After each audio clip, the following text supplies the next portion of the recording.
Memorial Day celebrated today has pretty much erased the contributions of African Americans. But why are we surprised?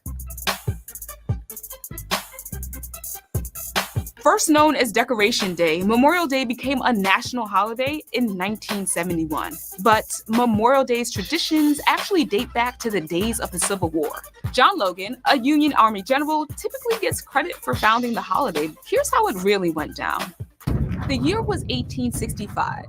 The Civil War was raging, and Charleston, South Carolina was a hot mess. White people were like, we out. But thousands of Black people, many former slaves, remained. At the time, many Union soldiers were being held prisoner in a converted racecourse.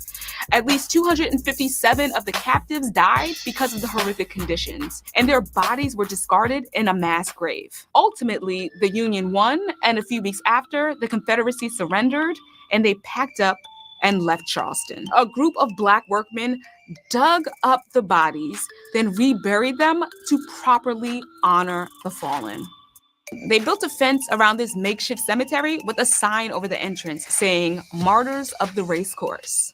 I spoke with Professor David Blight, an American historian and scholar who's credited with bringing this story to light. They held a huge parade, and it was about 10,000 people, led by Black children, carrying armloads of all kinds of flowers.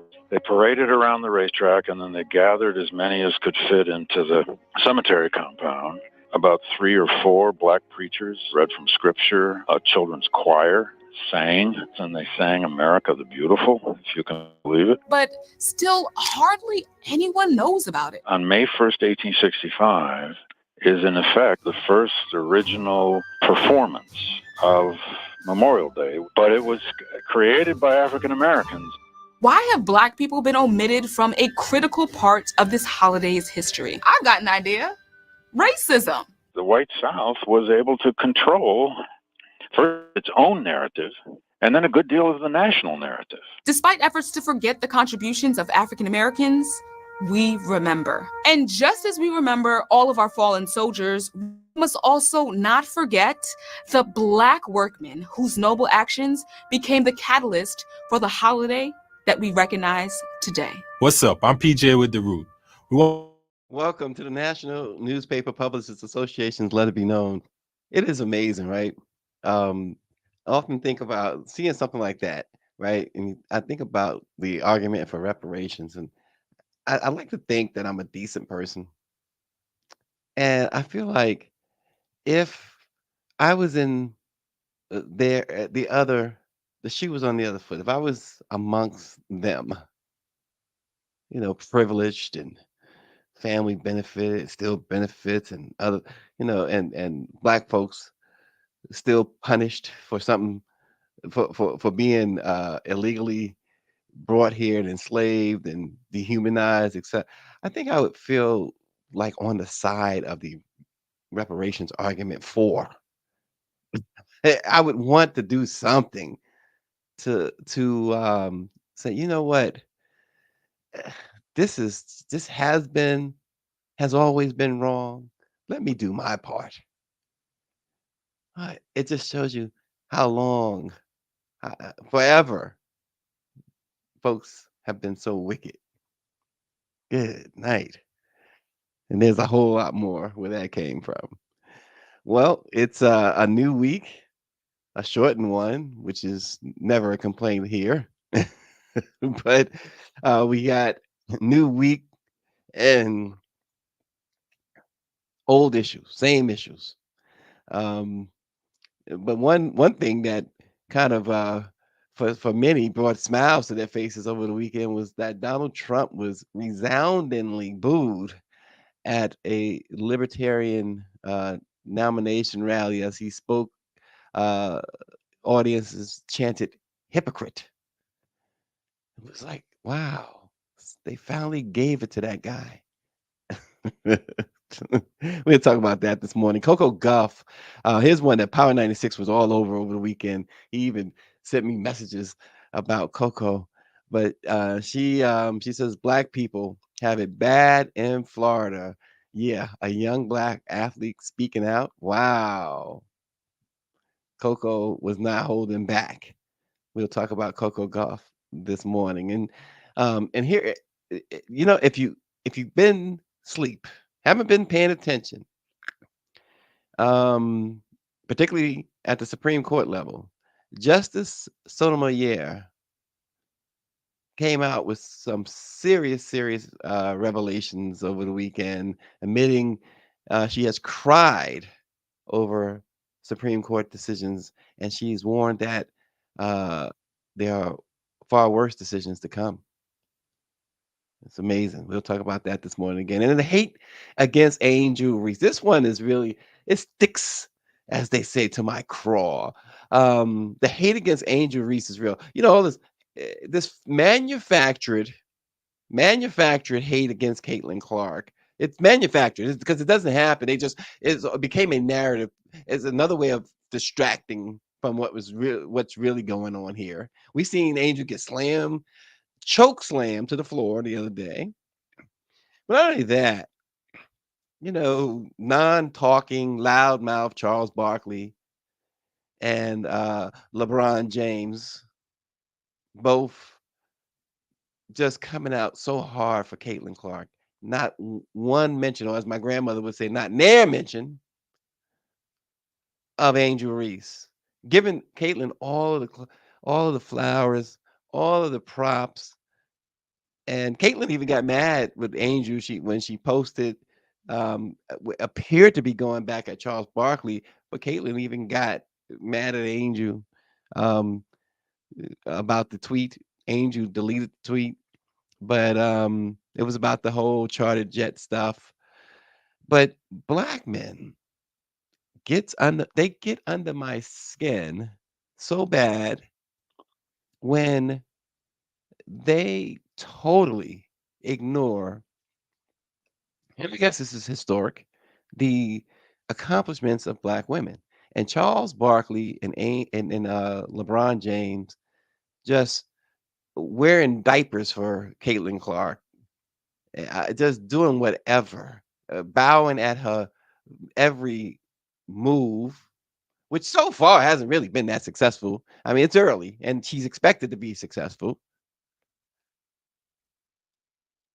But totally, I mean, not just Angel Reese, they just ignore, but Camila Cardoso, the rest, that draft class. This is the most important draft class in WNBA history, without question. And it's expected, like the veterans in the league, uh, they're a little jealous, which really they're not taking money off your table. Angel and Camilla and the rest, they're not taking food off your table. They're not taking money out your pocket. In fact, they're doing the exact opposite. They're making it so that you can make more money. The jealousy is just palpable. And yet they directing all of this toward, even one of the coaches, I think it was the Las Vegas coach, white woman, who, for all intent and purposes, did say, and I'm totally paraphrasing, but this is what the meaning, at least I got out of it, was like, come on. They doing this because Caitlin is white. They all on her, you know, it's a whole white thing. She said we don't need that in the sport. And she's right. She's right. It's okay, because that's how Bird Magic transformed the NBA. But it wasn't this total they didn't ignore Magic. They couldn't ignore Magic, right? They gave Bird his props, but they understood that there would be no Bird without Magic. And who wears the ring? Who wears the crown? Caitlyn doesn't have one ring. Angel, as you remember, and Angel keeps rising. She keeps moving the bar higher. We reported last week she bought in ownership of a women's soccer team in DC.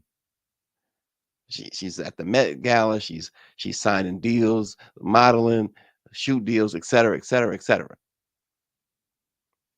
That chartered jet is just as much as Angel Reese's responsibility as it is Caitlin Clark. But these walking minstrel shows that we have as black men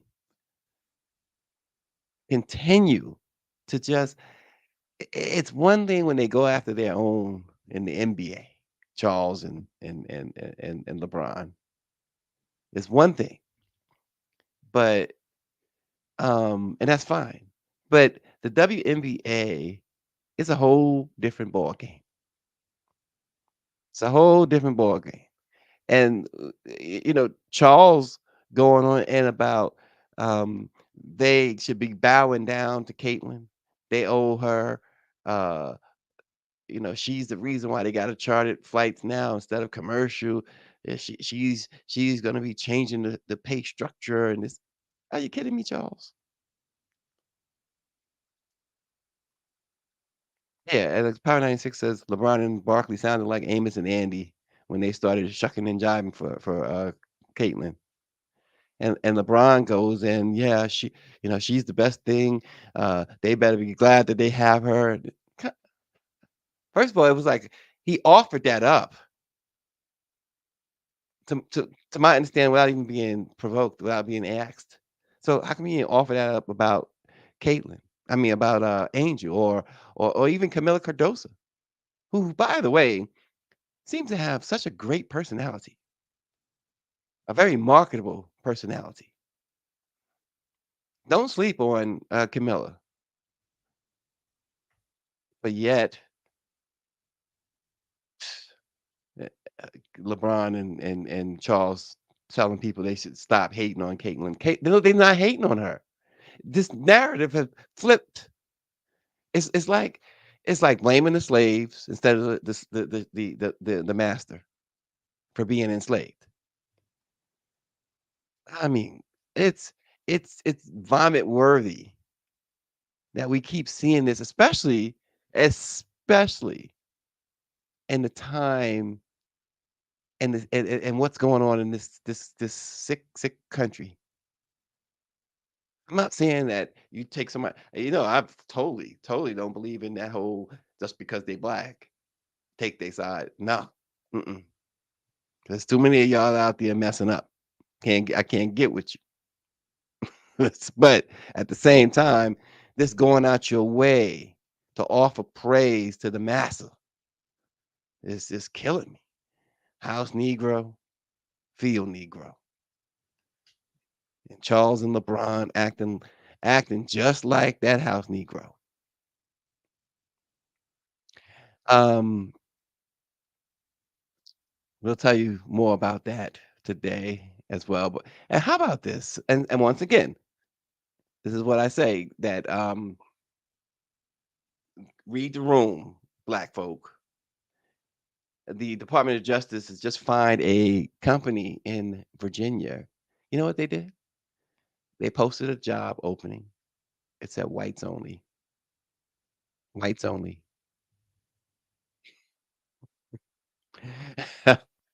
This stuff. Y'all, that's why all these walking minstrel shows is they're worse now than ever when you see them.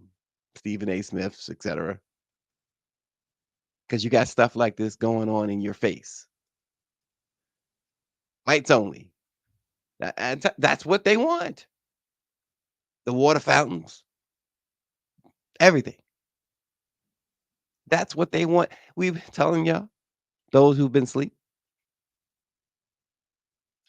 they want to bring things back to there. This is what make America great again means. He says, at Power 96 says, did Stephen A apply for that job? And Southbound 3000 says, here we go again. When you're white, you're right. When you're black, get back syndrome. Yeah, and Michelle says, in her opinion, Charles Barkley is canceled. Yeah, and as well he should be. As well he should be. And this, how about this? I got this from Greer this morning. One of the U.S.'s leading anti-abortion activists have been appointed to a Texas health committee that is tasked with reviewing maternal deaths. So that move is worrying reproductive justice advocates who say that the state's abortion ban, among the strictest in the U.S., has placed pregnant women's lives in jeopardy. But I'm going to get to the point here because she sent me this morning, and the point is really astonishing. This doctor says that 9-year-olds can safely give birth. She advocates for 9-year-olds, even if they're incest victims. She her position is that if you have a menstrual cycle, then it should be a law that you give birth. It's the thought of white men permeates their women. This is why these laws get passed. This is why these laws are easy for these white men to make, because their women, even against their own interest, will support. I believe in my wife supporting me. I believe in women supporting their husbands, but not when they are wrong, and not when it's against your own best interests. And these are men who have daughters. That's the other part about it. They have daughters, and then you got this woman, who speaks of 9-year-olds as if they're 29. It was like that congressman in New Hampshire that we talked about a week or so ago. He says that 16-year-olds and 12-year-old girls, they should get married because they're, quote, ripe and fertile. Mike V says their whole existence is predicated on fear. And Austin says that Tim Scott wants to make America great again. How about those two? So how about those two rappers that Trump brought out on stage in the Bronx? And two, I mean, most people never heard of, but apparently they had made some significant cash, but they're both under murder indictments.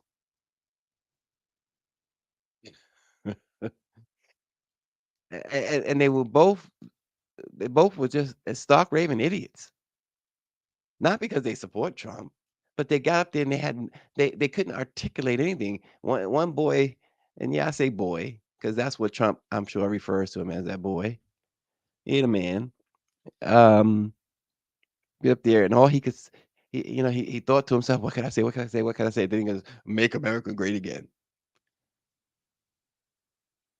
And as Power 96 says, neither one of them are registered voters. So, Southbound 3000, if Trump gets elected and stacks the federal courts again, we could see something so close to slavery you can cancel your dentist appointment.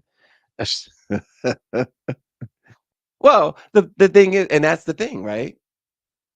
That's the thing. That's what they want. And again, folks, they can't do that. And well, my mom dropped by yesterday, and that she said, we was talking about something. She said, "I can't do." I said, "Oh, don't fall into that trap. Don't fall into that trap. Everything y'all say they can't do, they've done, and they continue to do, and they will do. You keep giving them the power. Y'all keep giving them the power. Watch what happens. People are in fear. The fear in the United States is more powerful than ever, and we're not even at war. Not in a normal war. We're at war, right? As Greer had mentioned a long time ago. Not in your traditional war, though. But folks are fearing stuff, and it all is all politically based. About black and brown voters. He brought out two rappers who have been accused of murder. That's what he thinks of us. And this year marked 35 years since he accused 5 black men of being rapists at Central Park and called for their execution. That's right. This marks 35 years since he pulled out the ad in the New York Times to show Yeah. How quickly we forget, right? How quickly Stephen A. Smith and Ice Cube and Ice Cube got all bent out of shape the other day when someone called him out on his MAGA support um, because of his MAGA support, and he got all bent out of shape on Twitter, X or whatever. But the person wasn't wrong. It's like, what are y'all doing? And then to hear their superhero, their cult leader, was booed mercilessly, heckled at a very raucous Libertarian National Convention over the weekend, which was a total change from all this adulation that he's used to receiving at rallies. Now, the thing about libertarians, they believe in limited government and they believe in individual freedom. So they got nothing. They individual freedom. They don't have that in common with Trump for sure. And they blame him for rushing through the creation of a COVID-19 vaccine when he was president and for not doing more to stop public health restrictions on the unvaccinated during the pandemic. So, they don't believe in stuff like they in other words, they're space cadets.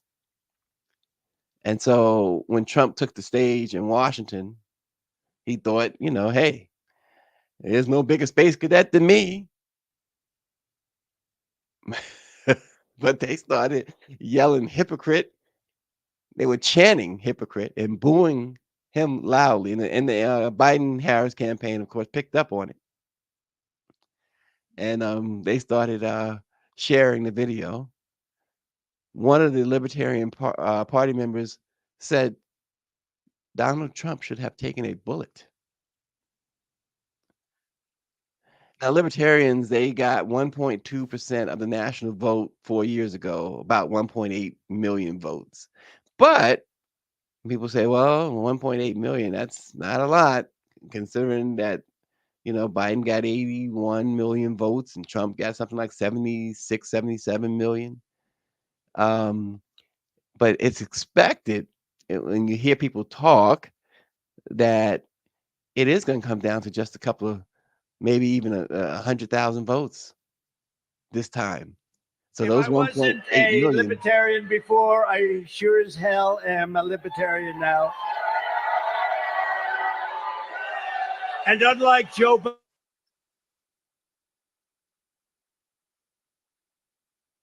I say Joe Budden or Joe Biden because Button is Team Trump, right?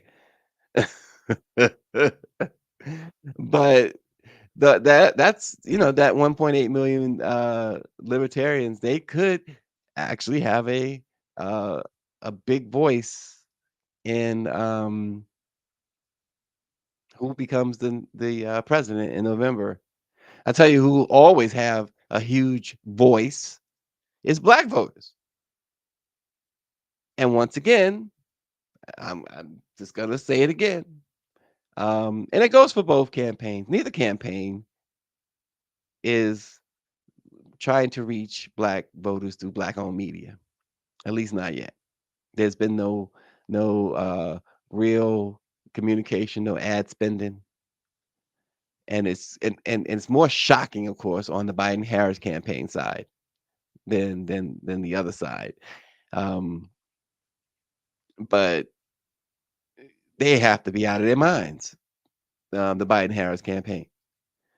Using every excuse in the book, going to these blogs and black targeted personalities instead of where you could really they just continue to maybe underestimate, perhaps just certainly underappreciate the still immense power of black owned media, the black press of America in particular. And they even hear like a Roland Martin say that they're not doing anything with him. It's really incredible. That is absolutely, you talk about thumbing your nose And this is why they're struggling. This is why the Biden-Harris campaign is struggling. And this is why you got idiot black men who come out and say crazy stuff. Right. Roland is very much out there. In fact, he said he mentioned the other day that Vice President Harris personally invited him to cover her recent economic tour. And for them, I mean, it's an outrage that they haven't done significant business with the Black press of America. It's an outrage. But it's lunacy that you have a Roland Martin that you're not doing business with, and you're claiming to try and reach black voters. We are all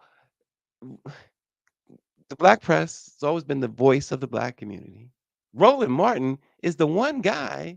I'm not trying to promote him. He don't need my promotion.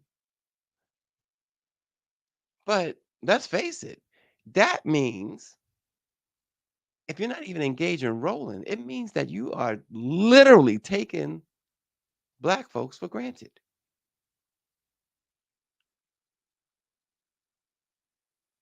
And that's gonna be a problem. And remember, they lose. Biden loses. He's 80 something years old. He goes home to Rehoboth Beach and spends his waning days on the beach. He doesn't have the care, the issues that you and I have. And right, this is the Power 96 must have been eavesdropping on a meeting we had the other day. In fact, on Saturday that Mark Thompson called, make it plain. But I'm not going to go into details there. But this is exactly what was said in that meeting by more than a couple of folks. Power 96 that 90 days from the presidential election will be too late. And Michelle says that if businesses aren't putting their money with black businesses, particularly the black press, they need to be boycotted. Yeah, they tell you that everything's on the line, everything's at stake, and they could come. And here's what they do: they invite a Glorilla to the White House who has no intentions on using her platform to help you, who probably has no intentions on doing anything herself to help you, and who goes on CNN and says at the end of the day, the day got to end. That's the most profound thing that at least she thought it was profound. And these folks, they have not done business with the black press. They have not done business with Roland Martin, Urban One, even Essence. Are you kidding me? It's a big thumbing your nose, to put it mildly, at black folks. There's no other way to slice it. There's no other way to spin it. This idea, oh, we're going into these communities ourselves and targeting. Yeah, you can do that all you want. Some, some surrogate, perhaps somebody black with a suit and tie on, who nobody heard of, and you're going in there, and you're giving a little money to a local DJ or a blogger or whatever. It's insane. It's insane. It's absolutely insane. But yet, if they lose, we know what they're gonna say. Oh, it's the black folks' fault. They didn't show up. Well, you didn't engage them and you didn't engage them the right way. You went through the minstrel show to try and appeal to them. You're just as bad as Trump when it comes to that. If you're not coming to the black press, if you're not coming to black radio, if you're not going to Roland Martin, that's the thing. How do you not go to Roland Martin? He's one of the first calls you make. If you're serious. Oh man. Austin says, let's remember that Andy Young referred to, quote, smart ass white boys in the Jimmy Carter 1980 re-election campaign who ignored engaging black voters. Yep. Power 96 says Juneteenth week would be a great time to sit down with all of the black press. And I think you're 100% right. I think that there needs to be, and I've said this before, and hopefully we're going to see this soon. I got inspired on Saturday. I was sick, but I got in on this meeting. I sat in on the meeting anyway, and it was Black Power brokers, and I was encouraged at what I heard and what the immediate plan is. And now I am hoping that the powers that be, the Roland Martins of the world, the Dr. Ben Chavises of the world, the black unions, and all of the black-owned media stick to the plan. And that's the only way to do it. Been saying that forever. And now it seems like there is this movement, which appears, I don't know who deserves the credit, but I will start with Mark Thompson. It appears to be spearheaded by Mark Thompson. He's the one who put that together as far as I'm concerned. But you'll probably be hearing more about that soon. So she is the US Open champion, one of the highest paid female athletes in the world. And she's also a frustrated Floridian. American tennis player champion Coco Gauf has never been afraid to use her voice. Not when she delivered an impromptu speech at a Black Lives Matter rally at the age of 16, and now at the age of 20, when she's preparing to vote for the first time in a U.S. presidential election in November. She, who will be among the favorites when the French Open starts, addressed the current political climate in her home state during a recent interview with the Associated Press. She said that it's a crazy time to be a Floridian, especially a black one at that. She says, we aren't happy with the current state of our government in Florida, especially everything with the books and just the way our office operates.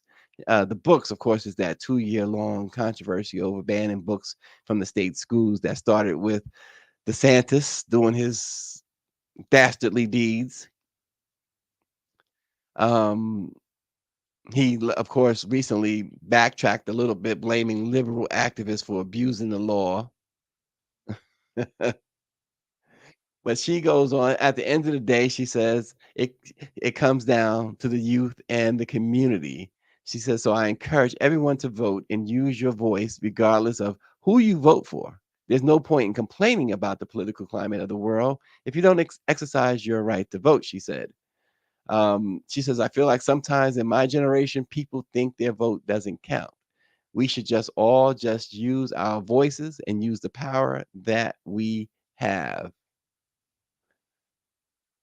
And she wouldn't say who she would back, but she says that publicly she's not backing anyone. But, 20 years old, outspoken, especially in a state like Florida, to be so outspoken. I don't care how much money you got, and being black and being a woman, that's showing a whole lot of courage on her part at 20 years old.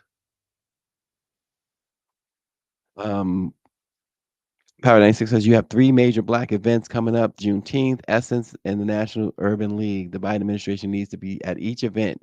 You have black voters at those events.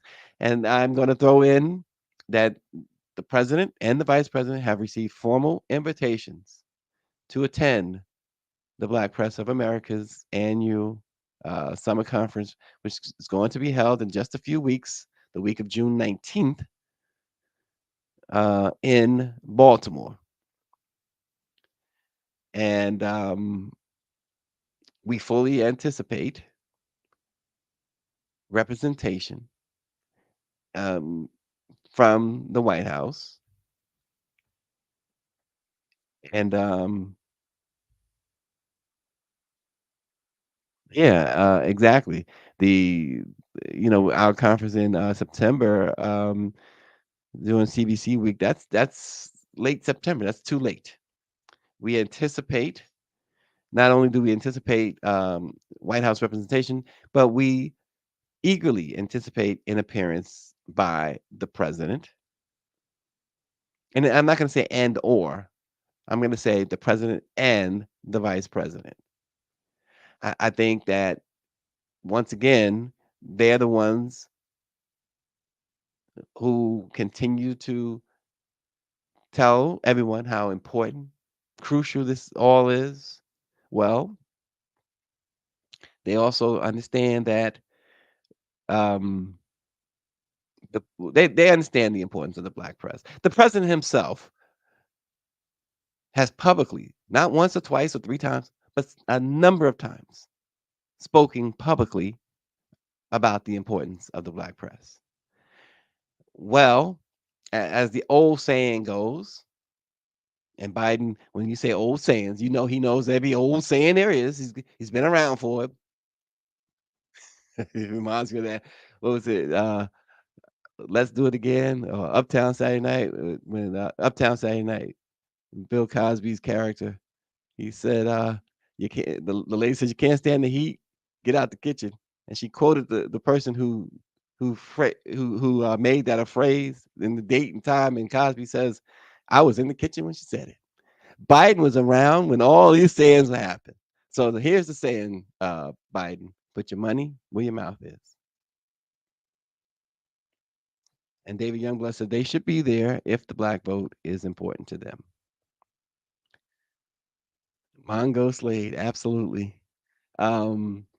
Supreme Court Justice Sonia Sotomayor revealed last week that there are days on the nation's highest court that takes an emotional toll on her. She says, there are days that I've come to my office after an announcement of a case and closed my door and cried. She says there have been those days and there are likely to be more. Wow. She is the most senior liberal leaning justice on the court. And while in her talk the other day, she didn't cite any specific cases or arguments that have moved her to tears, she did say that there are moments when I'm deeply, deeply sad. And there are moments when, yes, even I feel desperation. We all do, she said. But you have to own it. You have to accept it. You have to shed the tears, and then you have to wipe them and get up and fight some more. And you got to understand that these comments come as the high court will rule on some of the most contentious cases in the coming weeks. They'll hand down decisions on issues regarding abortion rights, guns, free speech, and of course, they're going to rule on Trump's claims of immunity. She says, I live in frustration. Every loss truly traumatizes me in my stomach and in my heart. She was appointed back in 2009 by Barack Obama, and she's just one of 3 current Supreme Court justices who have been appointed by Democrats. And we could see in their dissents, because even in her and in the other liberal justices' dissents to the madness, you could hear the emotions. And of course, the Roe v. Wade one, Stephen Breyer, Sotomayor, and Elena Kagan, they called that decision catastrophic.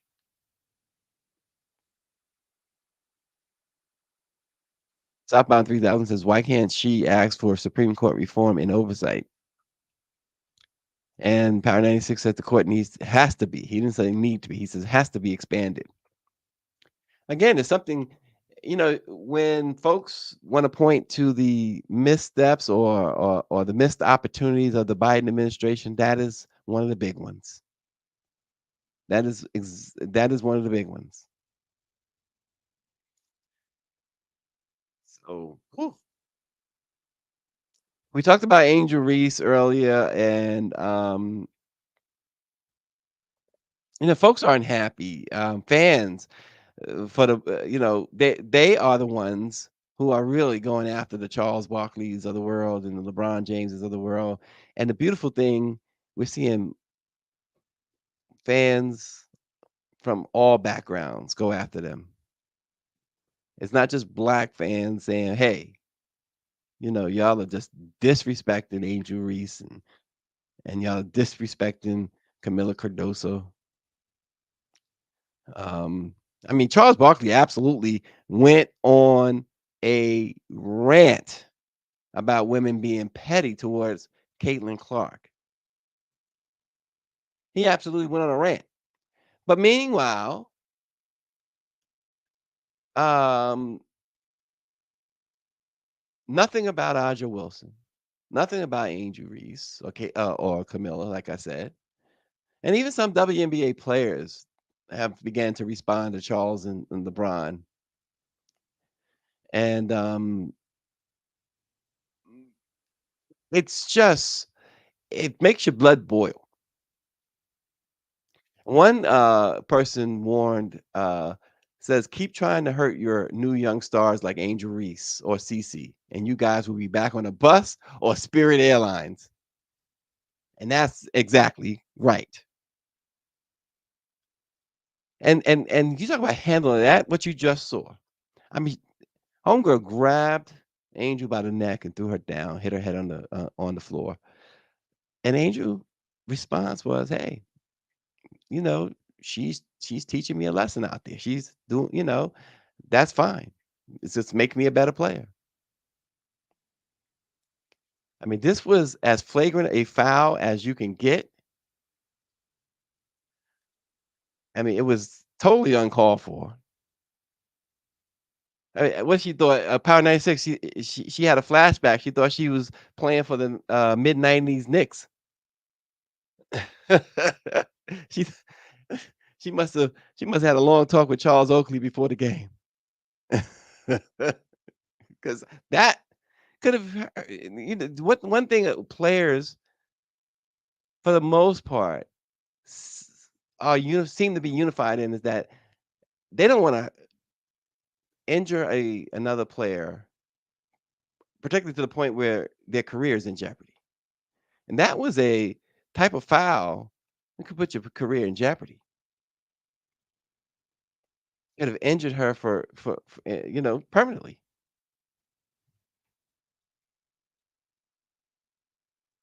Yeah, and then homegirl walked off like, so what?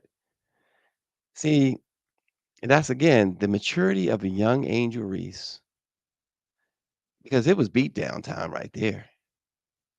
Right. Even Greer's like, I would have jacked her up. He said she hit Angel like she stole the Lord's Last Supper. That's exactly right. That move is hating. That's the definition of hating. Ain't nobody doing that to Caitlin. Yep. And Southbound 3000, that's my point. Angel is going straight to the bank. And that's what they're jealous of. Angel's is proven to be a businesswoman.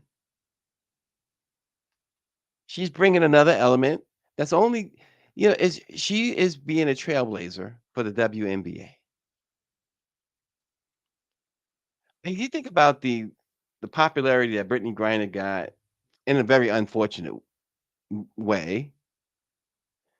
But even that, she hasn't really been able to. I mean, she's done a book, but you don't see her in commercials and things. She hasn't parlayed that.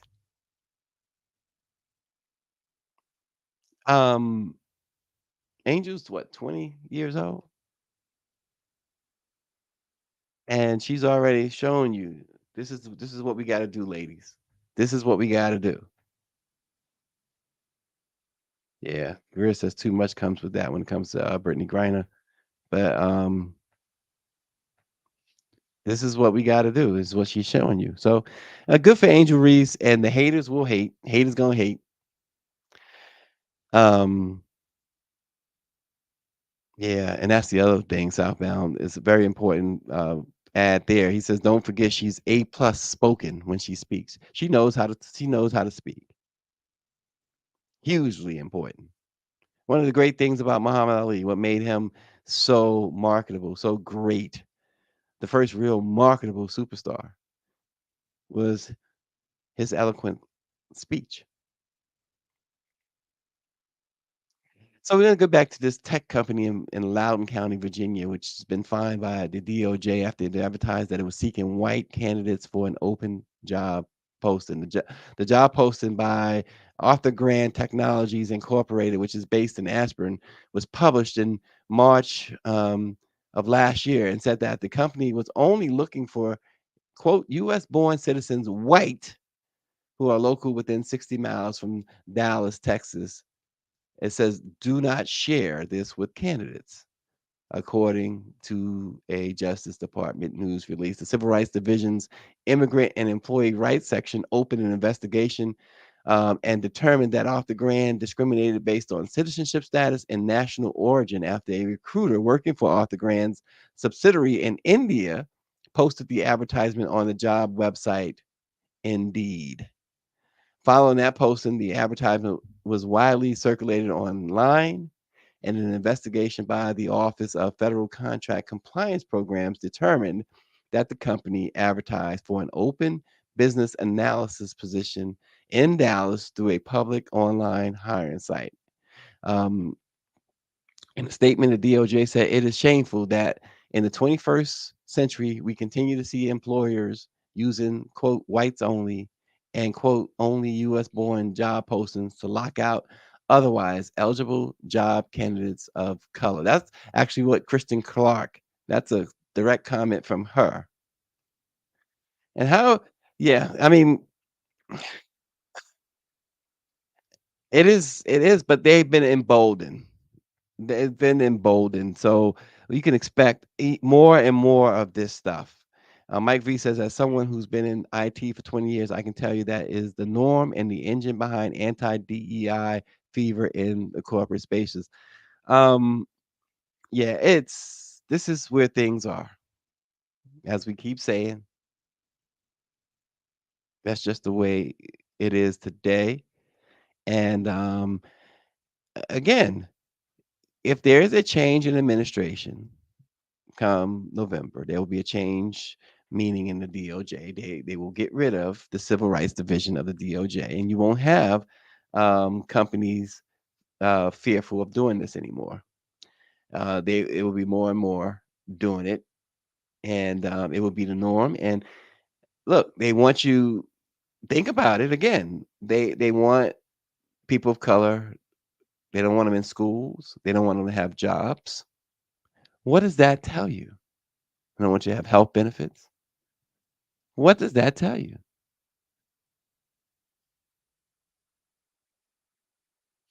It's the writing's been on the wall. So, how about Nicki Minaj? How about the fact that she gets arrested, she goes on live. She she and folks, you got to realize when you're outside the country, things. Just talk to Brittany Griner. Things play a little differently. This idea of you got your rights or whatever, yeah, right.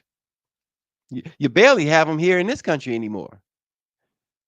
But Nikki, but here, but the first thing, forget all the stuff she went live and they were locking her up, and she was like being a little defiant because she's Nicki Minaj.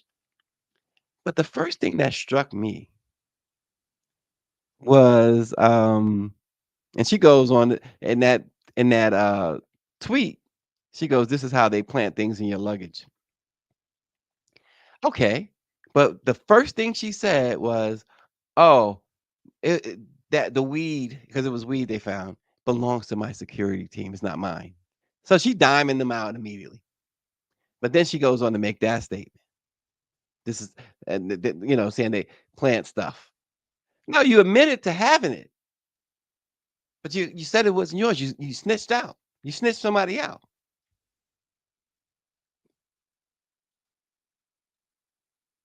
It's just you can't, you know, all the contradictions of some of these folks. All the contradictions. She wanted her security to take the fall. She got fined, and they gave her a break. They gave her a break. What was it, the Netherlands? She better be glad she wasn't somewhere in the Middle East. I mean, come on. Or Eastern Europe, or even one of the Asian countries. Come on. She immediately, "Oh, it's one of my security. It's not mine." Yep. Mrs. Durrett says, "Why try and fake out travel security for something they can get anywhere when they land?" See, it's that idea. I am who I am. I can do whatever I want. I'm Nicki Minaj. They could care less over there. You're a target over there, Nicki Minaj. But her immediate fallback. Immediate. It didn't take but a second. "Oh, that my security. That's theirs. They rolled those joints, not me." They should have walked away from her. Should have left her there. Let her fend for herself, her and Mr. Petty. If he was even there with her, probably was. Or was he on house arrest or something? But they should have left her there. For her to just toss them immediately under the bus. It's like, wow. And in the rap game where they say snitches get stitches, she immediately dimes them out. Immediately. And it probably was hers. Probably was her stuff. But she was too important to go to jail. Ask Shine how that worked out for him. Taking the hit, taking the fall for a so-called superstar. I got nothing more to say. I'm glad y'all came back this week. Go to our YouTube page. You know what I'm going to say. Subscribe. We got more stuff coming up this week and in the weeks to come. And June 19th begins the NMPA's annual conference. The gala is that Friday. Should be really nice. And again, we anticipate the President of the United States and the Vice President of the United States, and we anticipate their presence. We will keep you informed. And if you're in Baltimore, come on over to the Four Seasons that Friday. Buy yourself. There's tickets. You can go to NMPA-events. You can buy tickets to the gala. And come on and hang out with us and have a good time. We guarantee you, David Youngblood will tell you how much fun it is. He drops in. So come on out and have some fun with the Black Press of America, and perhaps you too will get to see the president address the Black press. We will see you again tomorrow. Thanks for joining us.